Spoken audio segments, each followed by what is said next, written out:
So we've laid down a couple of pegs. We've spoken of the love in and between and with the Father, Son and Spirit and their oneness, and you can't split that up. It's one thing we've done. The next thing we've done is we've spoken of their pre-creation purpose and the fact that scriptures in the Bible speak about before creation. If that doesn't, in a sequential causal way do your head in, it should. Again, we'll just say it again. The scriptures from before creation that speak about the purpose of creation, and if you're in creation, those scriptures should be guiding your thinking. It's like having blueprints for me doing that retaining wall and flattened area. They told you what I was doing and why, not your interpretation of my anger when I get it wrong or won't work or things are harder, or you can pick on different things and come to the wrong conclusion. But we don't do that as humans. We get it right the whole time. No, we don't. So one way of thinking of that is that in typing, I touch type very poorly but adequately as a GP, as a family doctor, right? And I can be touch typing there, talking with somebody, and I might move my fingers over by one dot, not taking notice of the little nipples on those keys, which are the, whatever keys they are, the F and the J, and move my fingers over, and I'm going, yeah, talking away, and I look up and I've got paragraphs of right numbers of letters and spaces roughly, and gobbledygook. Totally nonsensical, right? If you move your thinking from who Father, Son and Spirit are, if you move your thinking from their purpose and you move it across into your purpose and your thinking, you'll construct, like my typing, gobbledygook. You'll have sequence, you'll argue it, you'll have spaces, you'll have all the logical causal structures. You'll be so flippant, arrogant and right and wrong. If you start from the wrong place, you'll end up with the wrong answer. Just think that through, and it's staggering. We've got these scriptures from before creation. How is that possible? That does my head in. Okay. In the beginning was the Word was with God, the Word was God, He was in the beginning with God. All things were made through Him, and without Him nothing was made. So we have Father, and we have Son, and we have Spirit, and they're one, and the entire universe is going to be on the outside of God. Is that right? Is it possible to be on the outside of God? Greek philosophy starts there. Greek philosophy starts with God over here and matter over here, and they're eternally separated, and God influences matter and makes creation. Matter's eternal. No. Matter came out of nothing in the middle of God. There's no outside to God. This is the frame that our theology exists in, because that has separation in it. This is the frame of union. Western understanding comes out of here, and they carry that forward. They say matter will slide through to hell, and God will slide through to heaven. And when you're in matter and you're made, your job is to somehow get back to God, because you're separated. No, that's a lie. That's the fundamental lie. The truth is you're made in Father, Son and Spirit. One step more, you're interpenetrated by Zoe. Wow. Now, we now are entering the love story of the lover. Which one of the Father, Word and Spirit are going to become human? The Word. The Word's called Yeshua Messiah, Jesus Christ, right? Okay, is the Father going to become human? No. Is the Spirit going to become human? Who's going to become human? The Word. So we're entering the story of the Word of Jesus Christ, right? We're entering this story and he is never without the Father and the Spirit. So everything is made inside him, and everything is sustained in him. It's held together by him.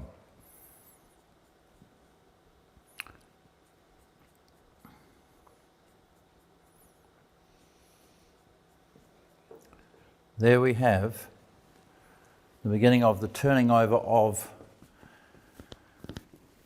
the paper.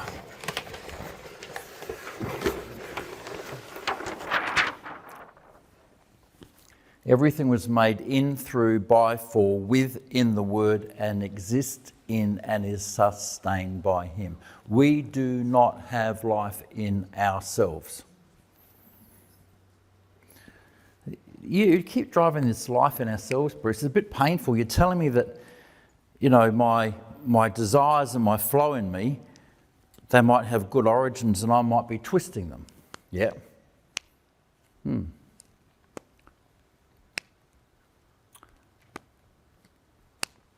telling me that, swing the camera over here, Michael. You're telling me that, and we'll get onto this later, that we might even be so dark that we've got life coming out of our darkness that actually makes thorough death, yes? You're telling me, paradoxically, that the life of Jesus holding the universe, when it's combined with me, makes death, yes? Why does he put up with that? We wouldn't. We'd clean up the little bugger, wouldn't we? We'd slap him around, maybe knock him off. We'd do something. Would you sit alongside a universe that's taking your life and torturing each other with it and not control them, but try and get underneath them and work it from the bottom up? No, we wouldn't do it. But then we're not Father and Word and Spirit, and we're not their love. Right, so we come forward into this, that everything is made through and sustained in this being, and that which was made in him was life. Again, the comma has been moved. You can read it as a tautomere. All things were made through him, and without him nothing was made that was made, a tautomere. John in the prologue is highly succinct. There are no tautomers. But we moved the comma and made it a tautomere in the fight against the Arians. All right? So you can read it that way, and that's just saying, look, everything that was made in, through, by the Word was made by, through, for, with him. Everything that was made. You can emphasise it. And that's true. That's true. Everything was made. But don't leave that reading alone. Bring the comma back. That which was made in him was life. Creation has a gift of life in itself. And this is desperately needed to understand biology. It's desperately needed to understand the field structures within nature. It's desperately needed to understand how acupuncture works. It's desperately needed to understand so many things that we're blind to because we've shut off this meaning. But it was there. And if you go and read, this is an ancient Christian text, commentary on John by Cyril of Alexandria. And I first came across it in this book. And when I read it, because Stuart Johnson introduced me to it, my head fell off. I was looking and said, what? Can it possibly say that? Why would it say that?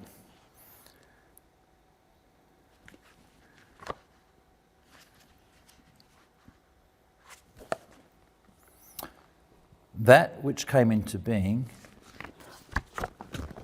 in it was life. This is the early church reading of John. One of the early church fathers had produced a commentary on John. It's not our modern commentaries on John. And after the fight with the Arians, they changed the comma. I understand why they did it. The Orthodox are far wiser than the Western church. They read both. They understand that both are correct. It's a period, Bruce. It's a period, sorry. Not a period. Yep, it's a full stop. Yep. Now, and the life was a lot of them. So let's read the right-hand column. The Word, the pre-incarnate Jesus, came from before the beginning in the source.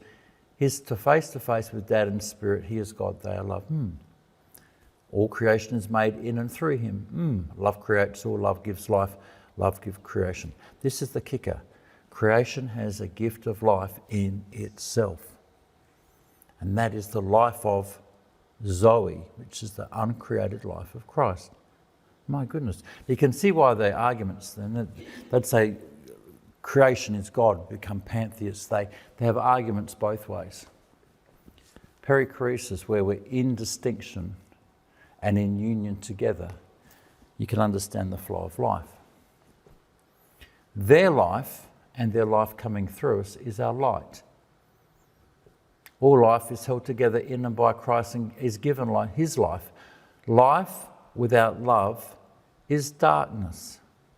Okay, let's just say, start with sexuality. A person has a desire for the flow of sex and they undertake the flow of sex without love and they hurt somebody. That's the flow of life in darkness.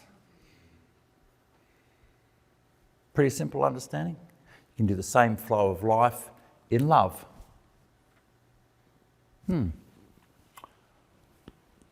Darkness cannot comprehend love. Back to what somebody was saying when they said, yeah, Bruce, the Father, Son and Spirit are in everybody, and yet Jesus comes and he says he's the only one who knows God. So what's the gap? That's our great darkness. We have a great darkness in the human race. We cannot see what is. Thank God for Jesus. Okay, so everything was made. Now, Colossians 1, the second verse, for in him, in the Greek it's an en, which is in. It's written, translated as by him. For by him all things were made. No, that's how a Western English translation. No. In him. You see the difference? Huge. For in him all things were created that are in heaven, on earth, visible, invisible, whether thrones or dominions or principalities or powers. All things were created through him and for him. Hebrews, we understand the worlds were framed by the word of God. All things were made through him, and without him nothing was made. John. Now, sustaining. Are we over here on our own? No. That which came into being, in it was life. For in him we live and move and have our being, Acts 17. And he is before him all things, and in him all things consist. So you've got three measures of distinction and being sustained. Father, Son and Spirit have life in themselves. They share their life as they share themselves. They are one. In contrast, we as creation don't possess life in itself, but we're sustained by them. Now, this is a very, very, very big distinction, and we come into understanding Zoe and our life. And this word life is Zoe. And we're just going to go through it here. Now, here's how Cyril split up the Greek.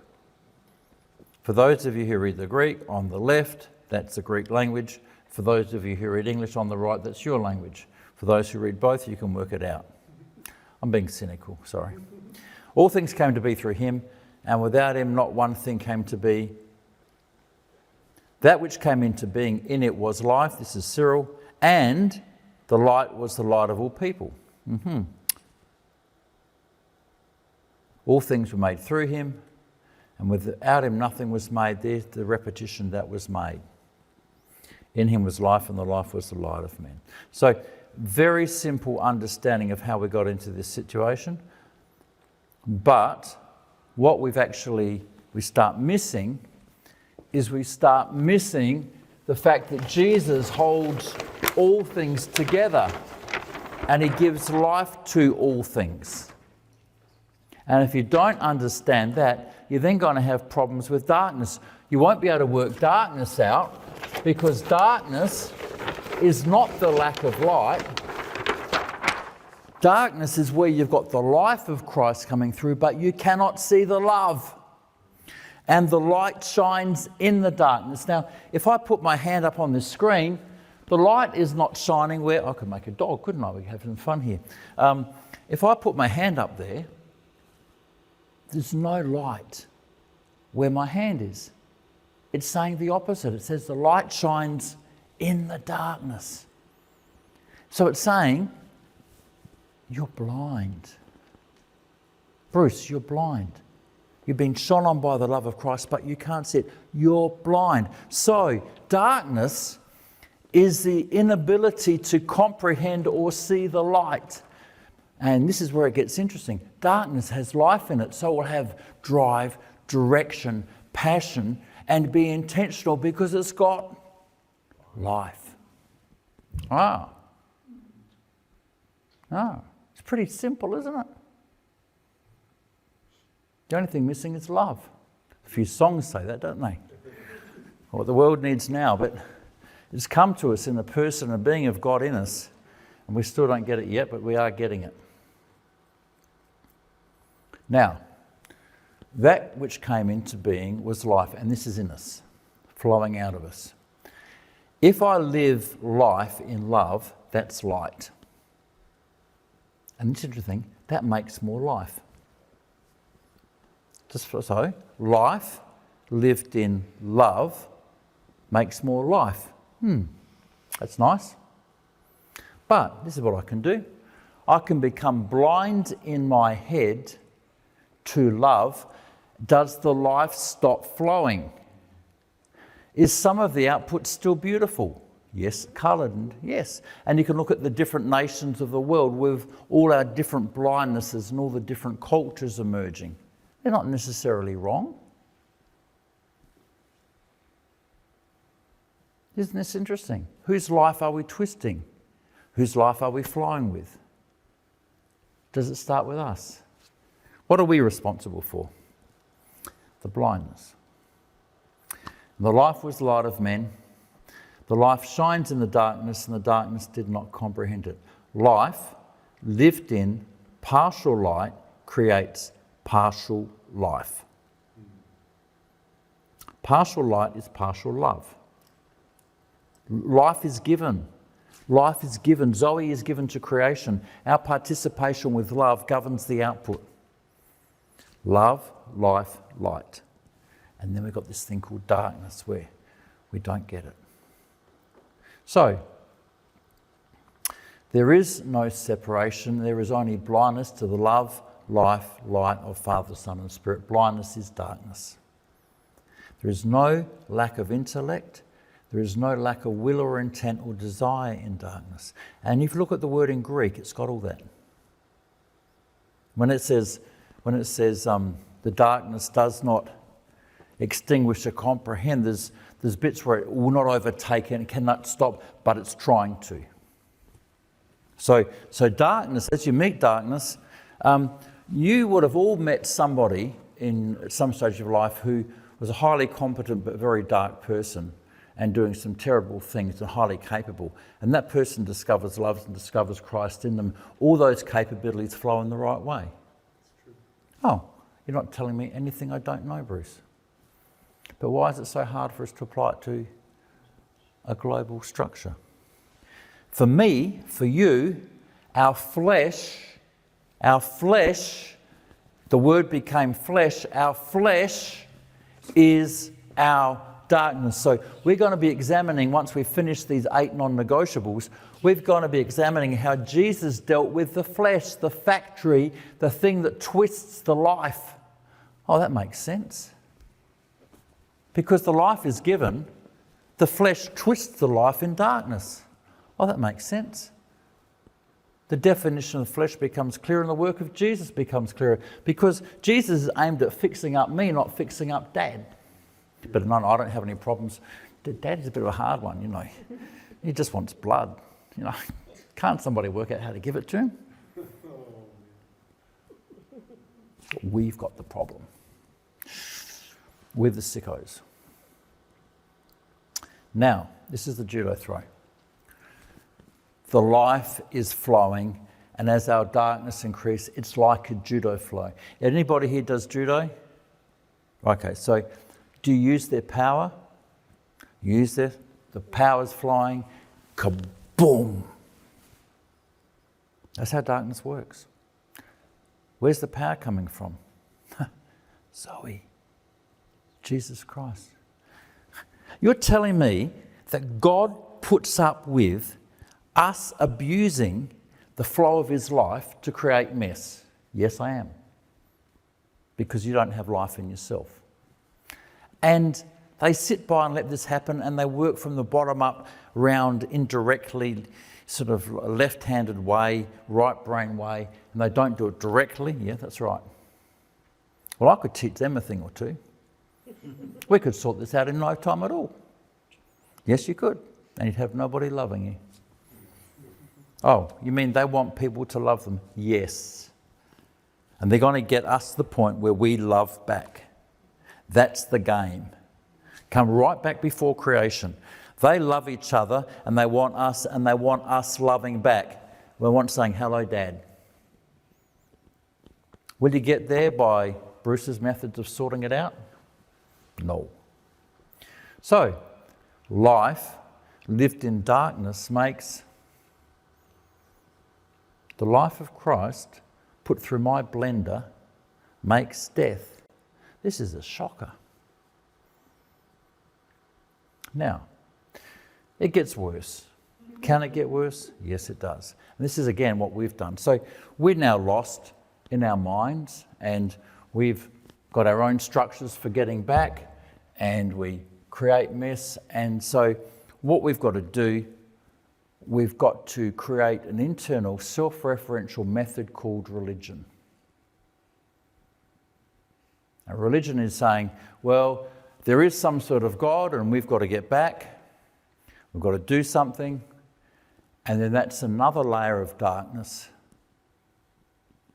Well, why is it a layer of darkness? Well, because we're so blind we do not even know we're being held together by them. We're so blind we do not know we're included in the pre-creation purpose. We're so blind we do not even know they've given us loving kindness. And we want to go on about sins and things. So, let's look at Jeremiah. My people have committed two evils.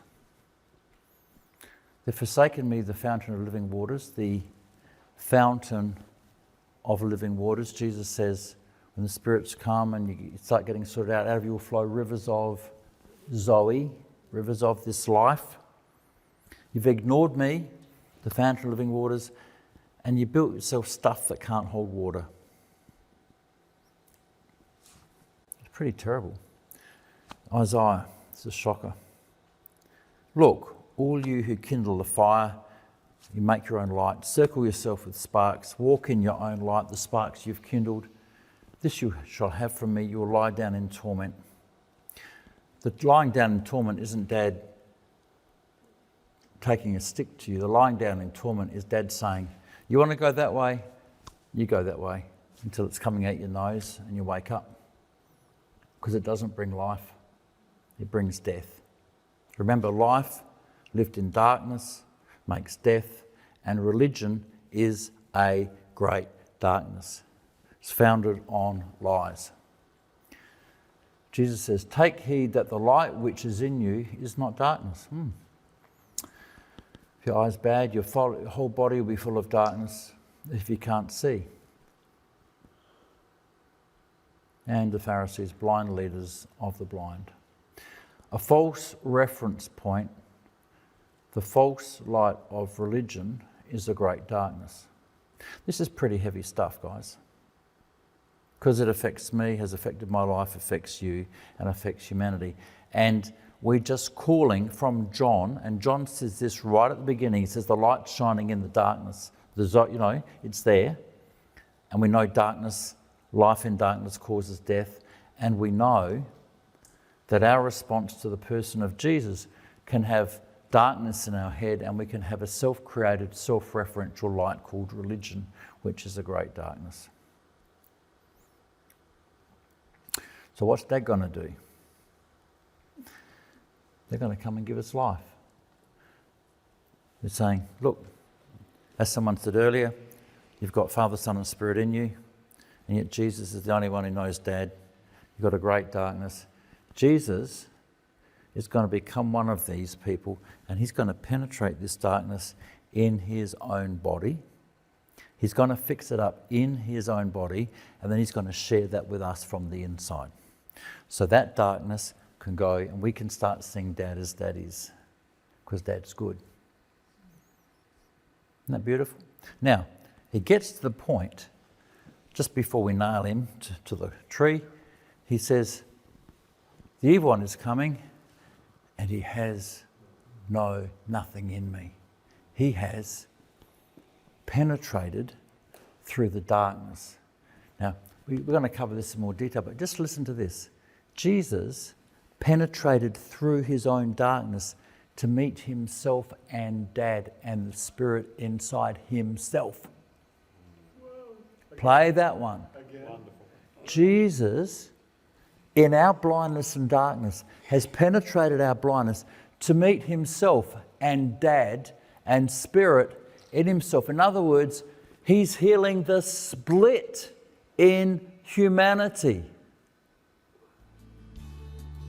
Oh my goodness. Can you see the work of Christ? Not paying off Molech, sorting out our mess.